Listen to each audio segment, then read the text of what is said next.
Tell you what.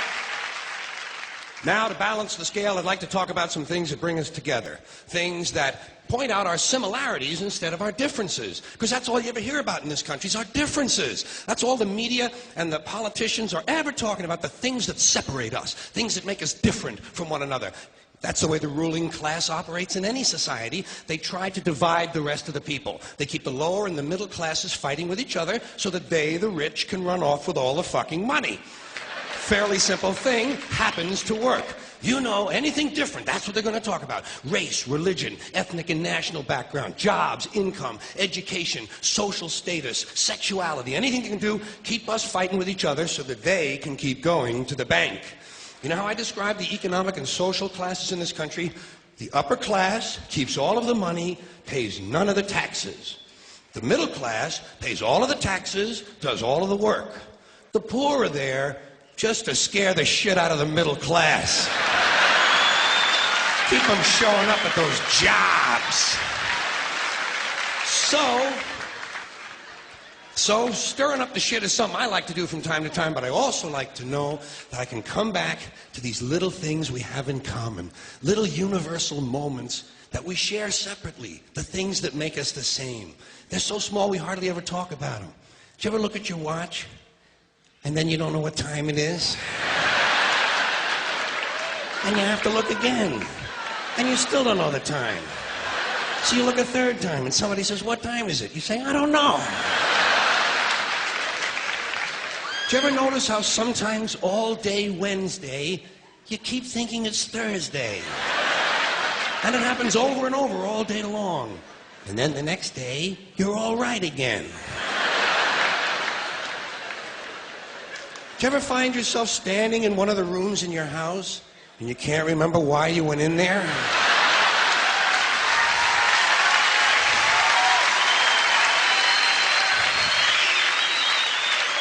And two words float across your mind: Alzheimer's disease. You ever been talking to yourself and somebody comes in the room and you have to make believe you were singing? And you hope to God the other person really believes there's a song called "What Does She Think I Am? Some Kind of Putz"? Little experiences we've all had. You ever been sitting in a railroad train in a station and there's another train sitting right next to you and one of them starts to move and you can't tell which one it is?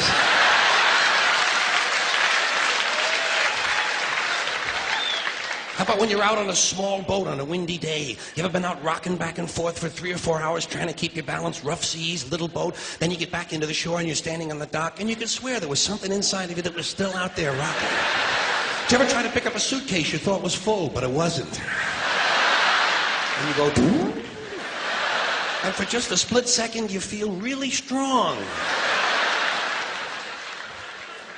How about when you're looking through a chain link fence? Do you ever notice if you're just the right distance from a chain link fence, sometimes it seems to go, what is that? How do they do that? Do you ever try to tell somebody they have a little bit of dirt on their face? You can never get them to rub the right spot, can you? Say, "You got a little bit of dirt right here." They always go, "Where? Here?" And you just want to slap the bastard.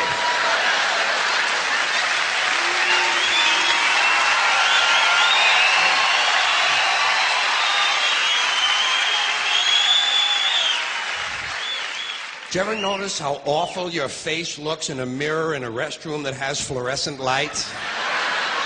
Every cut, scrape, scratch, scar, scab, bruise, boil, bump, pimple, zit, wart, welt, and abscess you've had since birth all seem to come back at the same time. And all you can think of is, I gotta get the fuck out of here!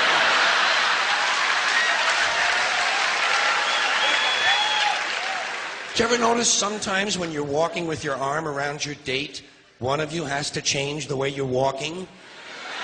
Men and women don't walk the same. One of them has to change. Either the man has to walk like this,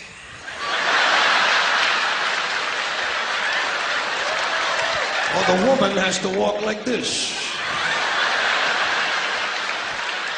Joey, how are you?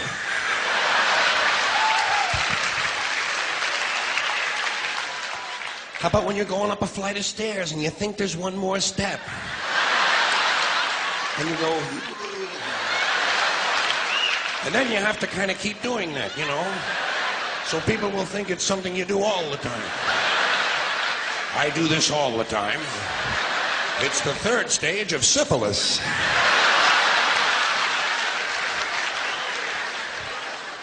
Same thing happens when you're going down the stairs. You could swear there was one more step. Holy shit. My hips are in my chest.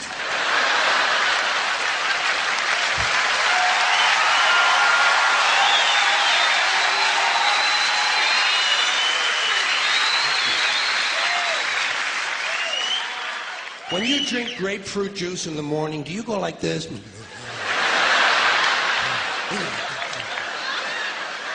I do too. Why do we drink it? It's like ice cream throat. You know when you've been eating ice cream too fast and you get that frozen spot in the back of your throat, but you can't do anything about it because you can't reach it to rub it? You just have to kind of wait for it to go away. And it does. Then what do? Eat more ice cream! What are we, fucking stupid?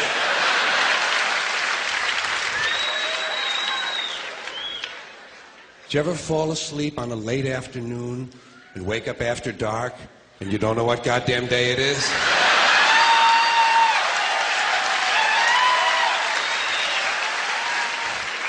Like when you have your head on the pillow. Do you ever notice when you have your head on the pillow, if you close the bottom eye, the pillow is down there. Then if you switch eyes, the pillow moves up there. Whoa, holy shit, Dave, look at this. The mystery of the moving pillow. I think it's related to the chain link fence mystery myself. Do you ever have to sneeze while you're taking a piss? It's frightening, isn't it? It's frightening because actually you can't do it. It's physically impossible to sneeze while pissing. Your brain won't let it happen. Your brain says, stop pissing! We're going to sneeze now! Because your brain knows you might blow your asshole out.